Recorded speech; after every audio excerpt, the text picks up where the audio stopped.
Genesis 40. The Cupbearer and the Baker. Sometime later, the cupbearer and the baker of the king of Egypt offended their master, the king of Egypt. Pharaoh was angry with his two officials, the chief cupbearer and the chief baker, and put them in custody in the house of the captain of the guard, in the same prison where Joseph was confined. The captain of the guard assigned them to Joseph, and he attended them. After they had been in custody for some time, each of the two men, the cupbearer and the baker of the king of Egypt, who were being held in prison, had a dream the same night, and each dream had a meaning of its own. When Joseph came to them the next morning, he saw that they were dejected.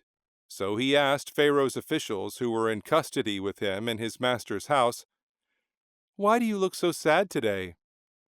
"We both had dreams," they answered, "but there is no one to interpret them."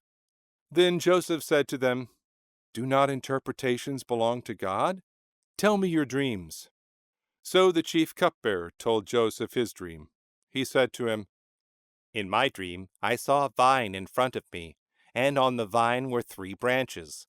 As soon as it budded, it blossomed, and its clusters ripened into grapes. Pharaoh's cup was in my hand, and I took the grapes, squeezed them into Pharaoh's cup, and put the cup in his hand." "This is what it means," Joseph said to him. "The 3 branches are 3 days. Within 3 days, Pharaoh will lift up your head and restore you to your position, and you will put Pharaoh's cup in his hand, just as you used to do when you were his cupbearer. But when all goes well with you, remember me and show me kindness. Mention me to Pharaoh and get me out of this prison. I was forcibly carried off from the land of the Hebrews, and even here I have done nothing to deserve being put in a dungeon." When the chief baker saw that Joseph had given a favorable interpretation, he said to Joseph, "I too had a dream. On my head were 3 baskets of bread. In the top basket were all kinds of baked goods for Pharaoh, but the birds were eating them out of the basket on my head." "This is what it means," Joseph said. "The 3 baskets are 3 days.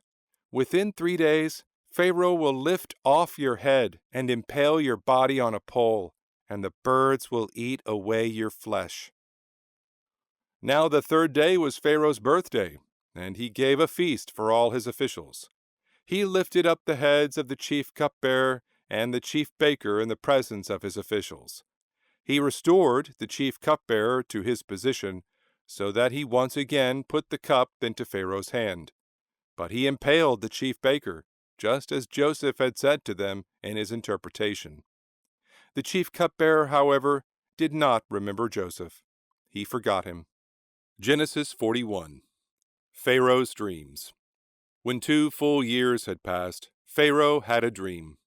He was standing by the Nile, when out of the river there came up 7 cows, sleek and fat, and they grazed among the reeds.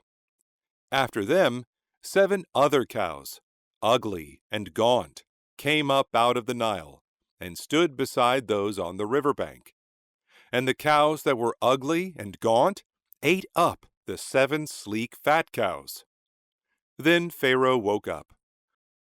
He fell asleep again, and had a second dream. 7 heads of grain, healthy and good, were growing on a single stalk. After them, 7 other heads of grain sprouted, thin and scorched by the east wind. The thin heads of grain swallowed up the 7 healthy full heads. Then Pharaoh woke up. It had been a dream. In the morning his mind was troubled. So he sent for all the magicians and wise men of Egypt. Pharaoh told them his dreams, but no one could interpret them for him. Then the chief cupbearer said to Pharaoh, "Today I am reminded of my shortcomings. Pharaoh was once angry with his servants, and he imprisoned me and the chief baker in the house of the captain of the guard. Each of us had a dream the same night, and each dream had a meaning of its own.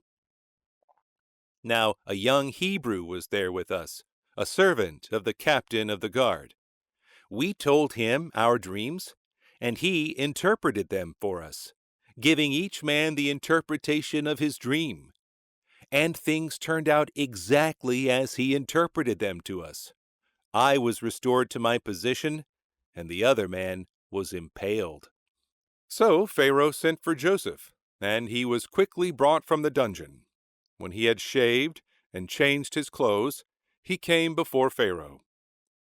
Pharaoh said to Joseph, "I had a dream, and no one can interpret it. But I have heard it said of you that when you hear a dream, you can interpret it." "I cannot do it," Joseph replied to Pharaoh, "but God will give Pharaoh the answer he desires." Then Pharaoh said to Joseph, "In my dream I was standing on the bank of the Nile, when out of the river there came up 7 cows, fat and sleek, and they grazed among the reeds. After them 7 other cows came up, scrawny and very ugly and lean. I had never seen such ugly cows in all the land of Egypt. The lean, ugly cows ate up the 7 fat cows that came up first. But even after they ate them, no one could tell that they had done so. They looked just as ugly as before. Then I woke up. In my dream I saw 7 heads of grain, full and good, growing on a single stalk. After them 7 other heads sprouted, withered and thin and scorched by the east wind. The thin heads of grain swallowed up the 7 good heads. I told this to the magicians, but none of them could explain it to me." Then Joseph said to Pharaoh, "The dreams of Pharaoh are one and the same. God has revealed to Pharaoh what he is about to do. The 7 good cows are 7 years, and the 7 good heads of grain are 7 years. It is one and the same dream. The 7 lean, ugly cows that came up afterward are 7 years, and so are the 7 worthless heads of grain scorched by the east wind. They are 7 years of famine. It is just as I said to Pharaoh. God has shown Pharaoh what he is about to do.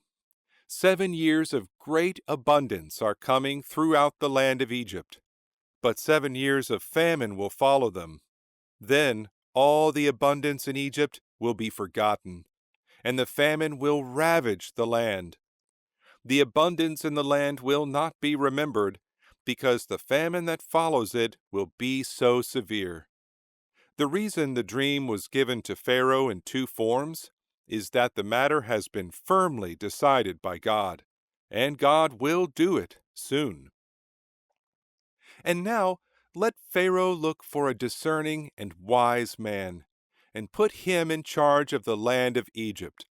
Let Pharaoh appoint commissioners over the land, to take 1/5 of the harvest of Egypt during the 7 years of abundance. They should collect all the food of these good years that are coming, and store up the grain under the authority of Pharaoh, to be kept in the cities for food. This food should be held in reserve for the country, to be used during the 7 years of famine that will come upon Egypt, so that the country may not be ruined by the famine." The plan seemed good to Pharaoh and to all his officials. So Pharaoh asked them, "Can we find anyone like this man, one in whom is the Spirit of God?" Then Pharaoh said to Joseph, "Since God has made all this known to you, there is no one so discerning and wise as you. You shall be in charge of my palace, and all my people are to submit to your orders. Only with respect to the throne will I be greater than you."